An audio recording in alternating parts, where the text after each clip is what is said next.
చైనాలో విజృంభిస్తున్న హెచ్ఐపీవీ వైరస్ పై భారత్ అలర్ట్ అయింది. భారత్లో ఇప్పటికే 5 కేసులు నమోదు కావడంతో ప్రజల్లో మళ్లీ కోవిడ్ పాండమిక్ రోజులు వస్తాయా అని ఆందోళన చెందుతున్న పరిస్థితి నెలకొంది. అయితే సాధారణంగా సీజనల్ లా వచ్చే ఫ్లూ మాత్రమేనని, దీనివల్ల పెద్దగా భయపడవలసిన అవసరం లేదంటున్నారు డాక్టర్లు. కోవిడ్ లో ఎలాంటి జాగ్రత్తలు తీసుకున్నామో అలాంటి జాగ్రత్తలు తీసుకుంటే సరిపోతుందంటున్న డాక్టర్ చంద్రశేఖర్ తో మా శ్రీకాకుళం ప్రతినిధి Soumya face to face.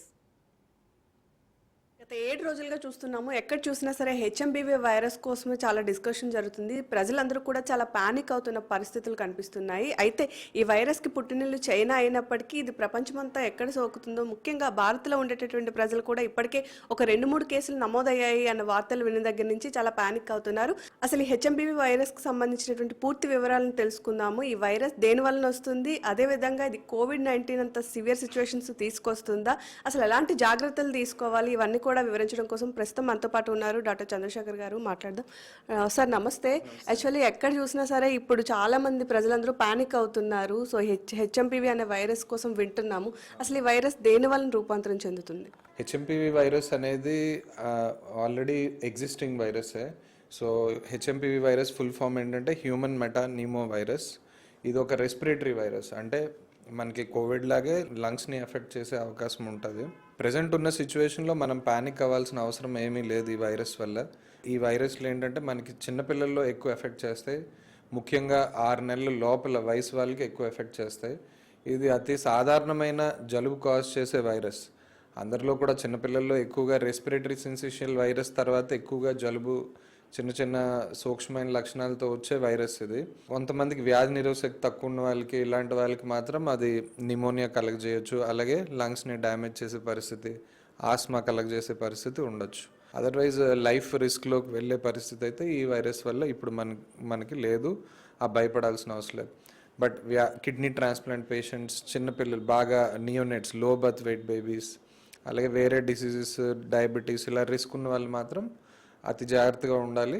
So వెంటనే ఇలాంటి లక్షణాలు ఉంటే వాళ్ళు డాక్టర్ని సంప్రదించాలి. డాక్టర్ గారు, మనం చూసుకున్నట్లయితే కోవిడ్-19 లాంటి పాండమిక్ సిచ్యువేషన్స్ నుంచి బయటపడిన తర్వాత ఏ చిన్న వైరస్ కోసం విన్నా సరే చాలా భయం కలుగుతుంది. సో మళ్ళీ ఇది ఇంకొక పాండమిక్ సిచ్యువేషన్ తీసుకొస్తుందేమో అని చాలా మంది పానిక్ అవుతున్న పరిస్థితి. సో దాన్ని కంపేర్ చేయొచ్చు అంటారా? అసలు లేదండి. కంపారిజన్ అంటే ట్రాన్స్మిషన్ దానిలాగే అవ్వచ్చు, బట్ దానంత తీవ్రమైన లక్షణాలు, హాస్పిటల్లో అడ్మిట్ అయ్యే పరిస్థితి, ప్రాణానికి ముప్పు లాంటి కండిషన్స్ అయితే వీటి వల్ల రాకపోవచ్చు. సో కోవిడ్ ఏంటంటే జెనెటిక్ మ్యూటేషన్, జెనెటిక్గా రూపాంతరం చెంది ఇలాంటి సిచ్యువేషన్స్కి దారితీసాయి. దీనిలో ఇప్పుడు మనం మ్యూటేషన్స్ ఉన్నాయా లేదా అనేది ఇంకా రీసెర్చ్ జరుగుతుంది. అవి మనకు అతి త్వరలో అవన్నీ తెలుస్తాయి. ఇది సాధారణంగానే చలికాలంలో, అంటే నవంబర్, డిసెంబర్, జనవరిలో వచ్చే ఫ్లూ వైరస్ లాంటిదే. ఈ ఫ్లూ వైరస్లో చాలా రకాలు ఉంటాయి. ఇది ఒక రకమైన వైరస్, రెస్పిరేటరీ వైరస్. దీనివల్ల అంత తీవ్రమైన లక్షణాలు వచ్చే అవకాశం అయితే అతి తక్కువ మందికి ఉంటుంది. సో మనము భయపడడం కానీ పానిక్ అయ్యే పరిస్థితులు అయితే ఏమీ లేవు. So prevention is better than cure అంటాం కదా. సో ఏ వైరస్ అయినా సరే ఒకరి నుంచి ఇంకొకరికి వెళ్ళే సిచ్యువేషన్ ఇప్పుడు ఉంది కాబట్టి సో ఎలాంటి జాగ్రత్తలు తీసుకోవాలి అంటారు?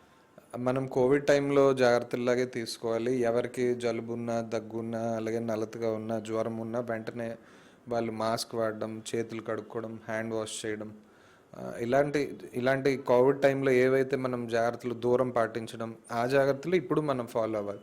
ఇప్పుడే కాదు, ఎప్పుడూ కూడా, నిత్యం కూడా మనము ఏ ఇన్ఫెక్షన్స్ ఉన్నా మాస్క్ వేసుకోవడం, బయటకు వెళ్ళినప్పుడు మాస్క్ వేసుకోవడం. సో ఇలాంటి జాగ్రత్తలు ఫాలో అయితే ఇలాంటి వైరస్ ట్రాన్స్మిషన్స్ అనే పాండమిక్ టైంలోనే కాదు, రెగ్యులర్ టైంలో కూడా ట్రాన్స్మిషన్స్ మనకి తగ్గుతాయి.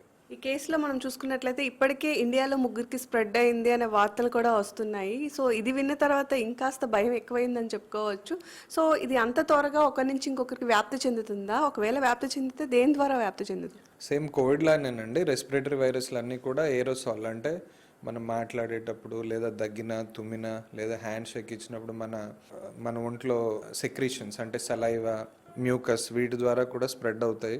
కోవిడ్ టైంలో మనం ఎలాగైతే జాగ్రత్తలు తీసుకుమో అటువంటి జాగ్రత్తలతోనే మనము బయటపడగలము.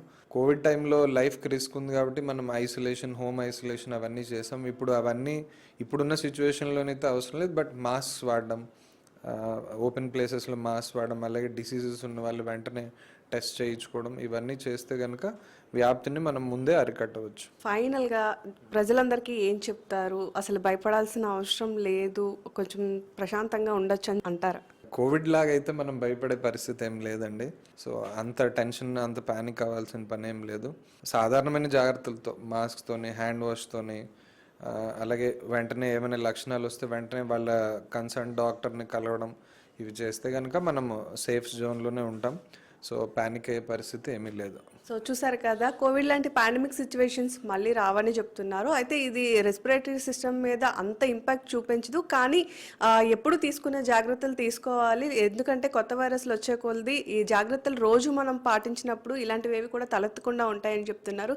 ఇంకా అందరూ భయపడేంతగా పాండమిక్ సిచ్యువేషన్స్ అయితే లేవు. ఈ వైరస్ సీజనల్గా వచ్చేటటువంటి వైరసే, కాకపోతే కేసెస్ ఎక్కువ చైనాలో ఉండడం వల్ల ఇది కాస్త స్ప్రెడ్ అయ్యింది అని చెప్పుకొస్తుంది.